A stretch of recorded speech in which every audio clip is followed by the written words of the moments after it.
BRS లో ఏం జరుగుతోంది?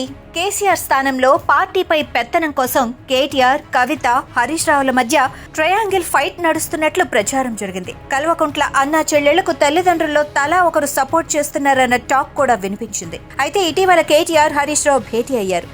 బావమర్దులు 1కి 2 సార్లు భేటీ అవ్వటం, కేటీఆర్ పార్టీ అధ్యక్ష బాధ్యతలు చేపడితే తన సపోర్ట్ ఉంటుందని హరీష్ రావు ప్రకటించడంతో వారి మధ్య ఏమీ లేదని గులాబీ శ్రేణులు సంబరపడిపోయాయి. అయితే తాజాగా కవిత కేసీఆర్ కు రాసిన లేఖ హాట్ టాపిక్ గా మారింది. గత కొన్ని రోజులుగా నియోజకవర్గాలు చుట్టి వచ్చిన కవిత పార్టీ కేడర్, లీడర్షిప్ ఏమనుకుంటుందో అనే విషయాలను చెబుతున్నా అంటూనే పార్టీకి కొన్ని సూటి ప్రశ్నలను సంధించారు. మహిళా సమానతలో 10 ఏళ్లలో అనుకున్నంత ముందుకు వెళ్లలేకపోయామన్న కవిత డైలాగ్ తో గులాబీ దళం ఇరకాటంలో పడింది. ప్రత్యర్థి పార్టీలు కూడా కేసీఆర్ పై ఎప్పటి నుంచో అవే విమర్శలు చేస్తున్నాయి. కేసీఆర్ కు కవిత కొన్ని రోజుల క్రితమే రాసినట్లుగా చెబుతున్న లేఖ తాజాగా బయటకొచ్చింది. ఇప్పుడు ఆ లేఖ చుట్టూ కొత్త రాజకీయ చర్చ జరుగుతోంది.